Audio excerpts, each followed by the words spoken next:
Assalamualaikum warahmatullahi wabarakatuh. Waalaikumsalam warahmatullahi wabarakatuh. Alhamdulillah wa syukurillah wa ni'matillah la haula wa la quwwata illa billah. Rabbi shrah li sadri wa yassir li amri wahlul 'uqdatam min lisani yafqahu qawli. Wa billahi as-sami'il 'alim. Waalaikumsalam.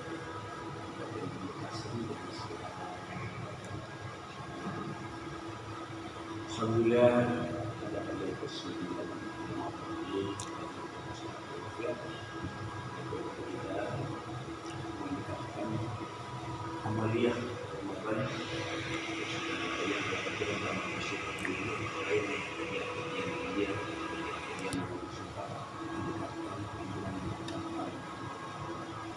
antara lain yang sedang dilakukan saya bahwa semakin dalam masalah suhu memang tidak perlu seringnya mengenai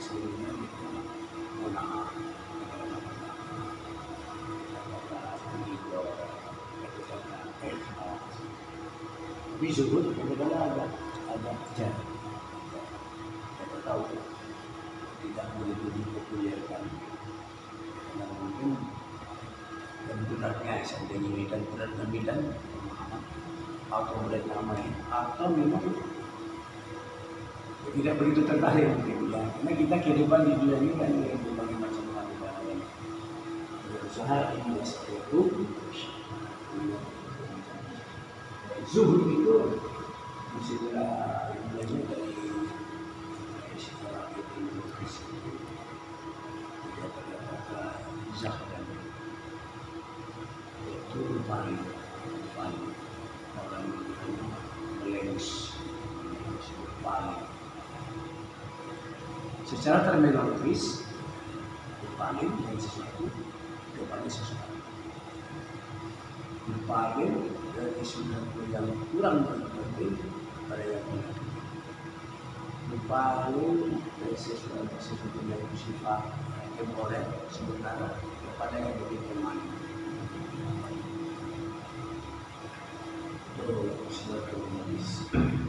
Jadi zuhud itu sebetulnya termasuk pemahaman Islam yang saya yang tertinggi karena ada pemahaman kepada orang itu dimulai dari ilmu kita uji memahami kita ayat-ayat kauliyah memahami ayat-ayat kauliyah setelah itu masuk ridha.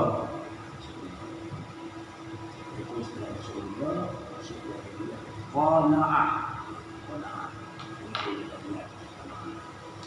kemudian yang dikatakan adalah zuhud. Zuhud sudah sungguh penting memahami agama yang dikatakan kepada kita lihat ilmu ya, ini sebagai dasar segala sesuatunya harus kita pahami. Ingin sukses dunia ya fa'alaihi, ingin sukses akhirat ya fa'alaihi.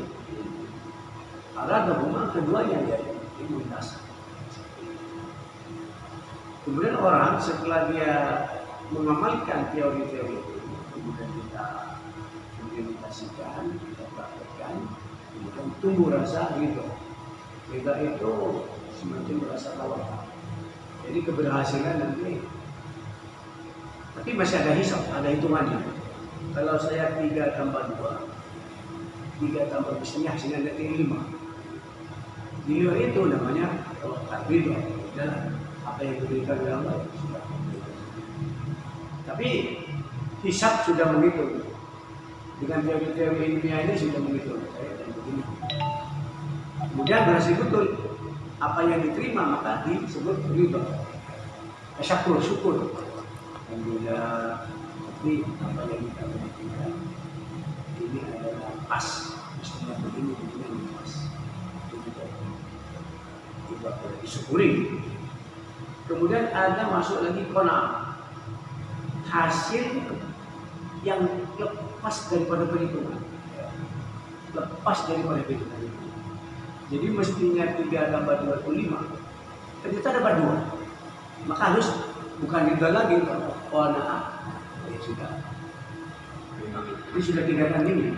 Karena kalau enggak orang akan kata Jawa istilah Jawa grundel. Grundel itu agrungung. Agrungung. Oke, mestinya saya mencapai sampai tingkat ridho yang ilmu ridho. Yang minimal gesernya dikit, 1 step, 2 step. Tapi ini terlalu jauh. Maka masuk kepada tingkat qanaah. Ya sudahlah, begini yang diberikan oleh Allah Subhanahu. Jadi menerima apa yang sekedar yang dapat diterima, menerima apa yang diterima, apa yang diberikan itu qanaah. Jadi kira 3 tambah 2 jadi 2 itu qanaah. Kemudian yang keempat adalah usul. Juga kalau tadi qanaah itu menerima apa yang dipastikan oleh Allah, menerima apa yang dapat diterima. Zuhud adalah menerima justru apa yang tidak diterima. Zuhud ya artinya apa yang diharapkan tidak ada. Bukan lagi qanaah, itu lebih tinggi lagi. Jadi kalau qanaah, alhamdulillah tidak dapat apa-apa sama sekali. Nah, dia memahami itu. Oh, ini berarti mestinya saya dapat, tapi tidak diberikan oleh Allah di sini. Itu mungkin di-saving, disimpan, diinvestasikan oleh Allah untuk saya terima di masa yang akan datang. Dalam kehidupan yang walau akhirat khairun, dalam kehidupan yang lebih baik. Itu zuhud. Jadi mereka tidak memikirkan apa yang harus diterima hari ini sudah tidak dipikirkan. Kenapa? Orang zuhud itu sudah yakin apa yang akan diterimanya, apa yang pemberian dari Allah itu sudah ada. Ya, nih, ajaban dari Isa bin Maryam selama beliau dari Isa. Ajab lakum ta'maluna di dunya wa antum turzaquna biha bi ghairi amalin wa la ta'maluna akhirah wa antum la turzaquna bi ghairi amalin. Ya. Sesungguhnya sangat mengherankan kamu bekerja untuk dunia dengan mati-matian. Padahal untuk diri sudah jamin akan mendapatkan rezeki. Sudah dijamin. Walaupun tidak bekerja. Sudah ada rezekinya orang itu. Ya. Sudah ada rezekinya. Walaupun tidak bekerja. Allah sudah memberikan seperti ya, orang gila itu. Kerja apa orang gila? Cuma daya itu sering di depan masjid kan. Tapi dia makan. Dan makannya hebat. Kadang-kadang makannya itu di situ ada suatu yang luar biasa bagi mereka, kekebalan luar biasa. Yang dimakan di sampah-sampah itu, yang masih dia bisa makan, jadi makan. Padahal kalau kita lihat sudah kotor. Tapi Allah ini rezeki kamu, ini rezeki kamu, dan Allah yang berikan dimakan berapa? Tidak sakit, tidak kena virus, karena memang ini rezeki kamu. Bagi kita mungkin melihat, jangankan melihat barangnya, lokasi tempatnya sudah nggak penting. Nah itu orang-orang itu. Itu orang zuhud tidak bekerja pun dia tenang, sudah rezeki sudah. Dan dalam hadis yang itu kan, kamu nanti tidak akan mati, manusia tidak akan mati selama rezekinya masih ada. Walaupun nggak kerja, kalau rezekinya masih ada, masih.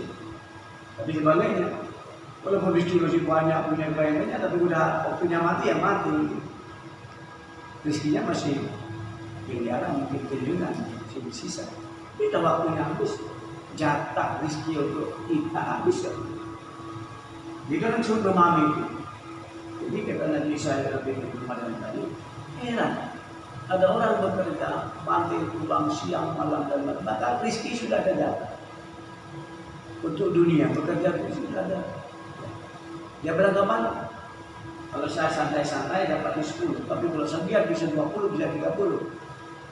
Ya itu justru bukan rezeki kamu lebihnya.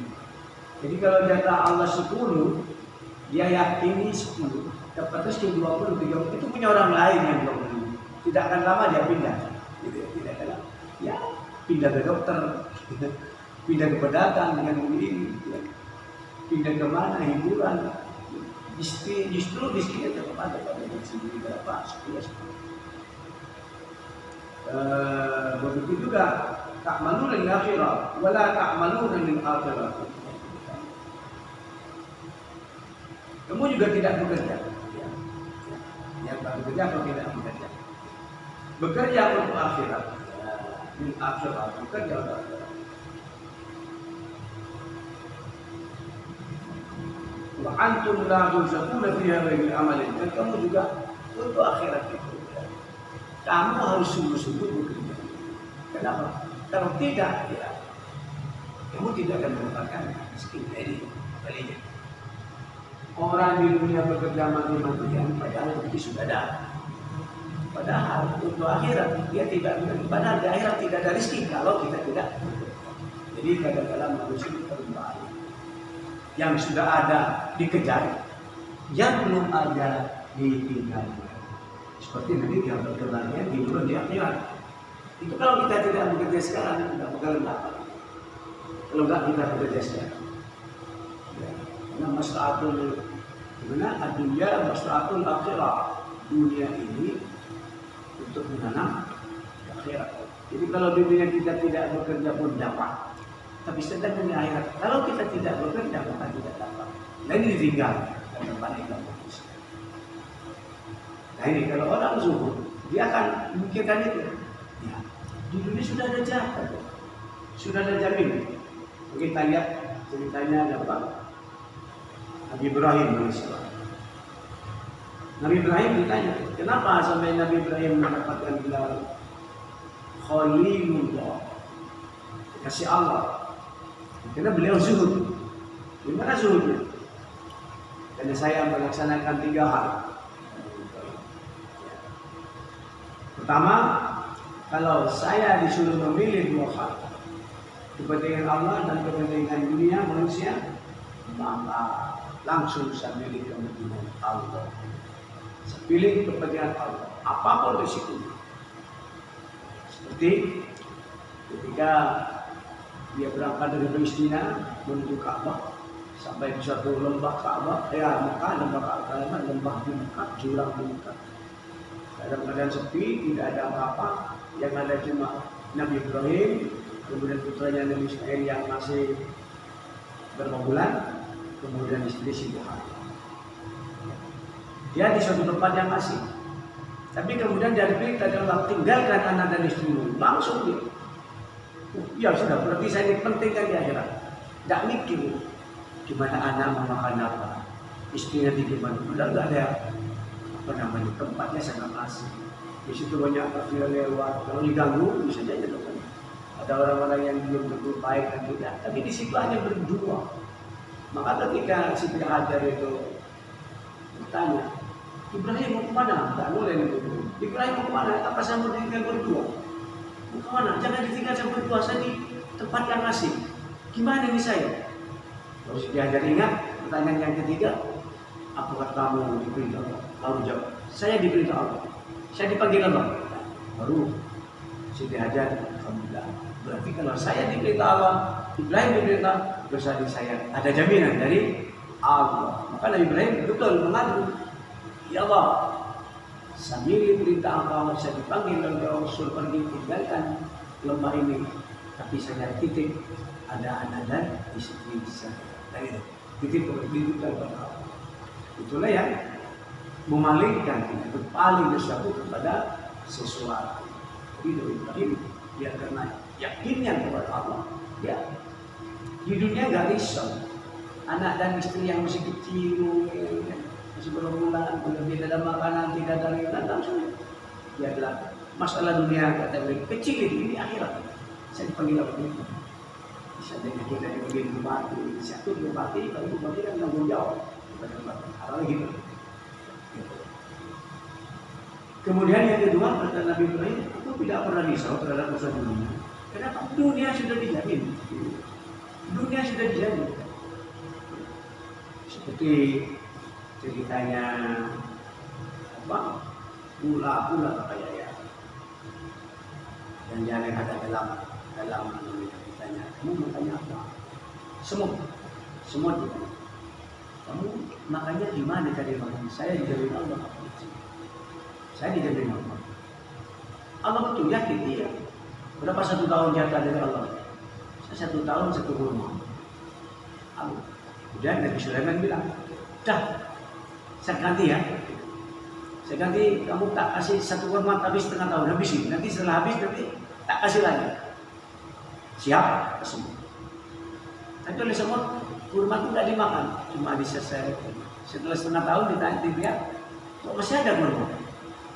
Nabi Sulaiman tanya sama semut, kenapa nggak dimakan? Wah, sampai kan manusia. Kita saya makan nanti, setelah setengah tahun, sampai mati. Saya mau makan apa setengah tahun?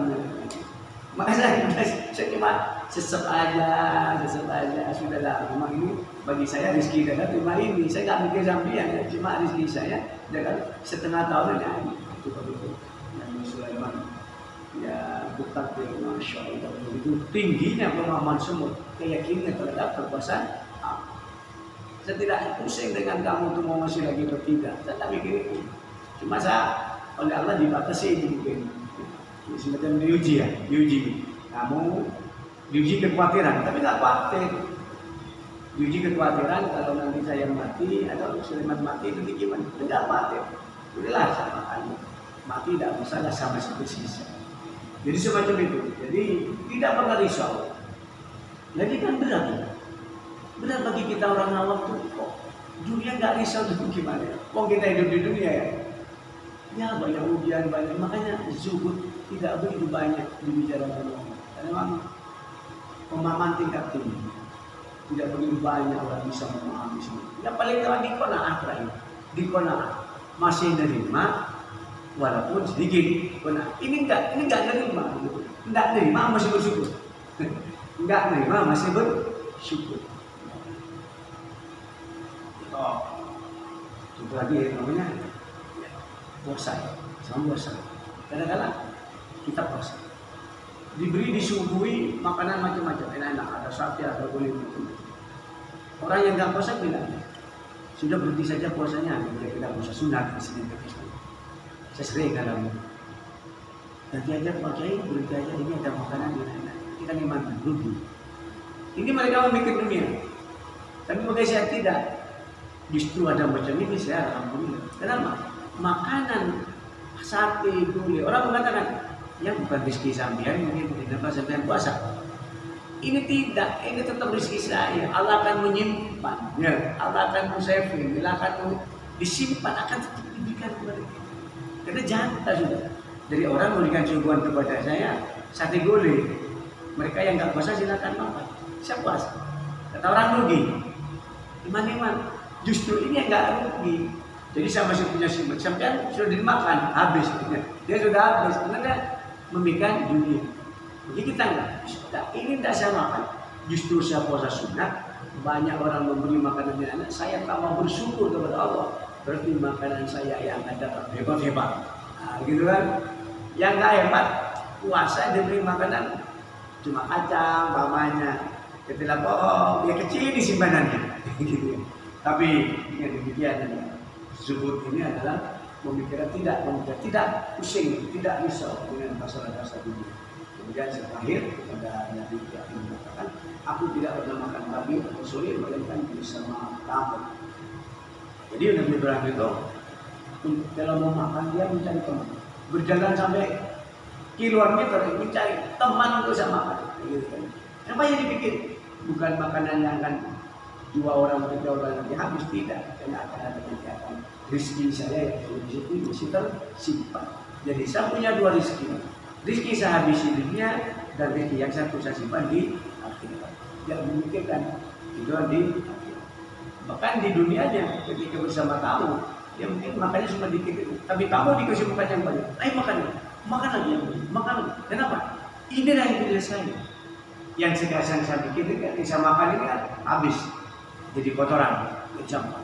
Nah, ini saudara pendengar yang dirahmati Allah Subhanahu wa taala, mari kita dalam membangun kita naikkan tingkat derajat kita.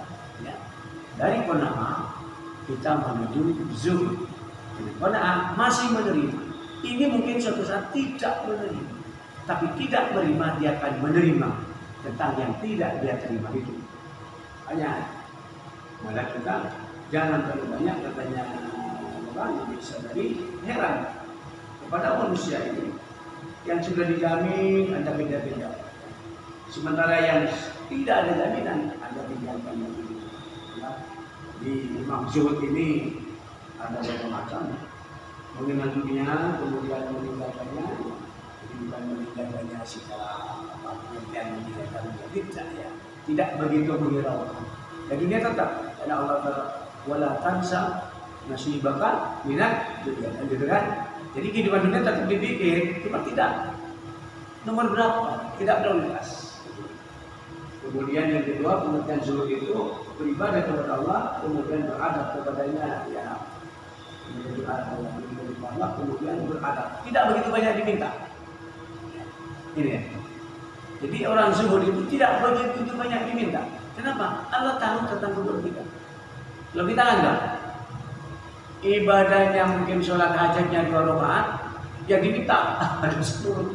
Anaknya, miskinnya, ini sholat hajat 2 rakaat, mudahnya 2 rakaat doang, tapi doanya masya Allah, gitu ya. Bagi orang zuhud tidak, ibadah banyak, kemudian tidak begitu minta pada sudah Allah tahu, kemudian apa yang akan dibutuhkan oleh manusia itu Allah tahu, nggak minta. Apa yang diberikan ini yang terbaik. Gitu ya.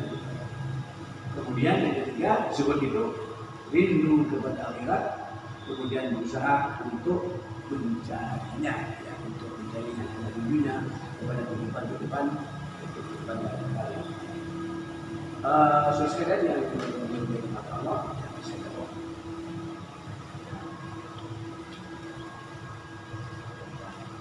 Nah, oke, silakan.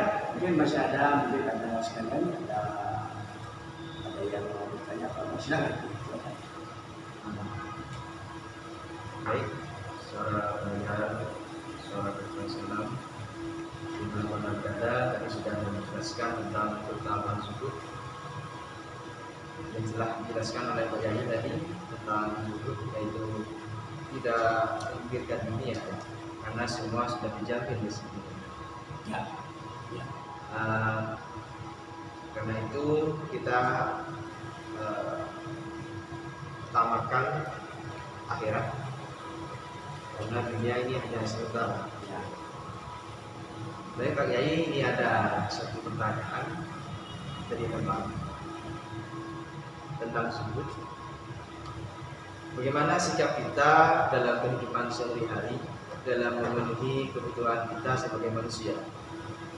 Kalau zaman Rasulullah, sahabat Rasulullah, seperti Abdullah bin Umar, ketika dihadiahkan baju tidak mau, padahal bajunya sudah kasar. Hal ini karena sikap sahabat beliau ini kezuhudannya terhadap dunia. Bagaimana sikap kita sebagai manusia untuk memenuhi kebutuhan? Iya, gitu. Ya memang apa namanya perasaan kita itu sampai di tingkat kezuhudan. Maka kita akan sulit sekali untuk mencapai zuhud. Yang paling banyak di qanaah, yang paling banyak alami kita. Untuk tempat zuhud masih sangat sulit. Karena ya tadi tidak memikir dunia, tidak memikirkan, tidak risau lah, bukan tidak memikirkan dunia, tidak risau dengan kehidupan dunia, tidak risau. Dan tidak meninggalkan. Kalau meninggalkan, kadang-kadang timbul rasa sombong. Kalau ada orang begini, apa itu? Kalau enggak. Maka kita seperti yang diambil Abdul Umar tadi ya. Kenapa?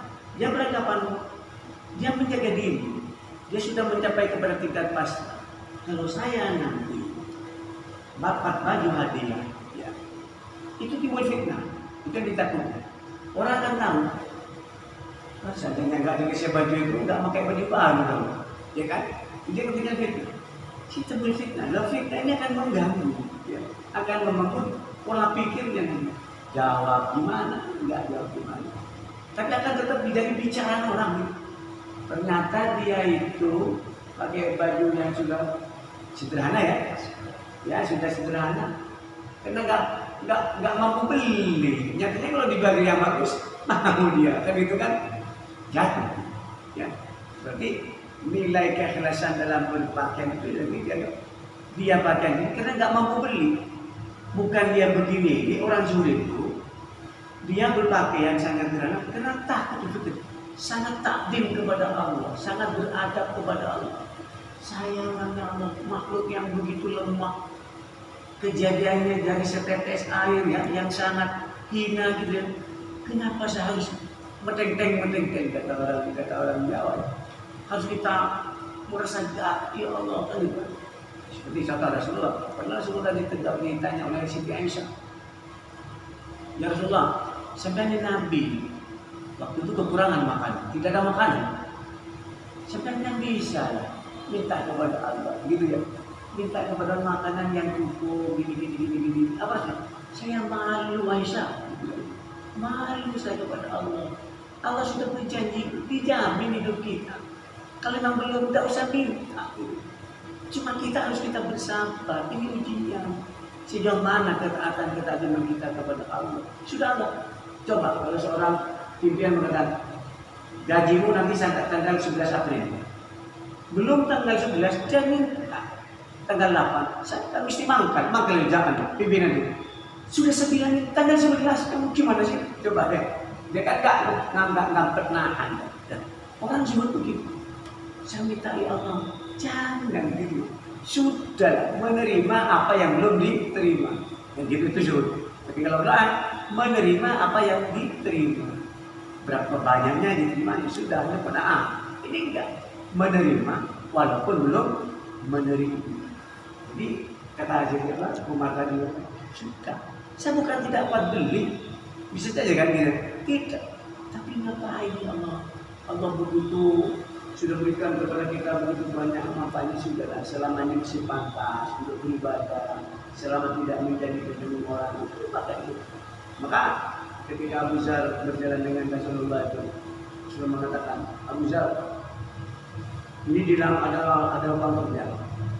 Ini bisa menyeberang kalau bebannya ringan. Tapi kalau beban berat tidak bisa kamu nyebrang.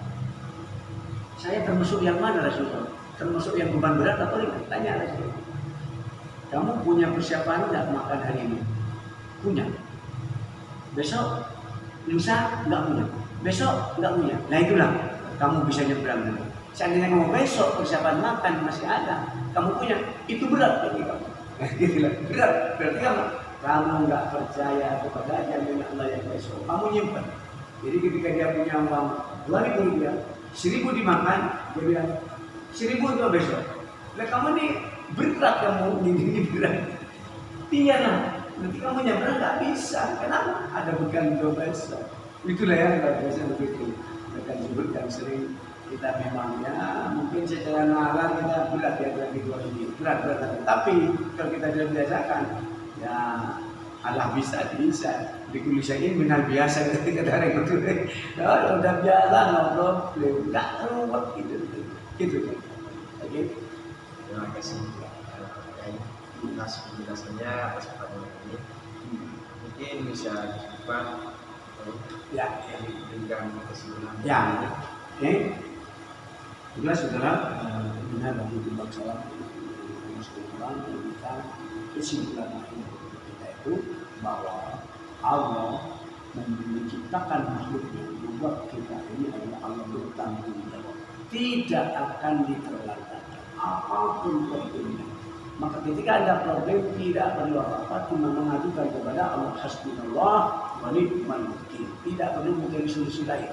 Sudah problem itu apapun berarti sudah hasbunallah wa ni'mal wakil saja pasti karena yakin bahwa manusia itu dengan rumus-rumus yang kita kerjakan dengan ibadah yang baik, Allah tetap akan mengeluarkan kita dari kesulitan. Ketika ada kesulitan, itu ujian untuk meningkatkan ketakwaan kita kepada kelas yang lebih tinggi, yaitu kelas santri diuji menjadi kelas ustadz, ya, diuji menjadi kelas lurah, diuji menjadi kelas kiai, diuji lagi kelas ulama, diuji lagi kebetulan kelas kenabian. Nah, itu jadi yakin, alhamdulillah saya pasti lulus. Lulusannya dengan apa kata? Hasbunallah wa ni'mal wakil, tawakkaltu ala Allah. Jadi kalau ada apa-apa cukup saja kamu mengadunya kepada Allah Subhanahu wa taala, kemudian nangis dalam sholatnya, iyyaka na'budu wa iyyaka nasta'in. Ya Allah, saya cuma mau mengabdi, saya mau ngabdi saja, mau ngabdi. Tidak mau ngabdi kepada Allah. Untuk itulah saya mohon pertolongan dalam kehidupan kita, di kehidupan dunia yang fani sampai juga di akhirat nanti. Kan? Terima kasih. Terima kasih kepada Pak Yani. Hari ini Bismillah tentang keutamaan disebut. Baik, para pendengar dimanapun anda berada, itulah pemaparan tentang keutamaan zuhud pada sore hari ini. Terima kasih kepada Pak Yai Haji Idris Ansori yang telah memberikan materi pada sore hari ini. Cukup sekian dari kami. Mohon maaf apabila ada kata-kata yang kurang berkenan. Para pendengar setia salam. Saya akhiri. Assalamualaikum warahmatullahi wabarakatuh. Waalaikumsalam warahmatullahi wabarakatuh.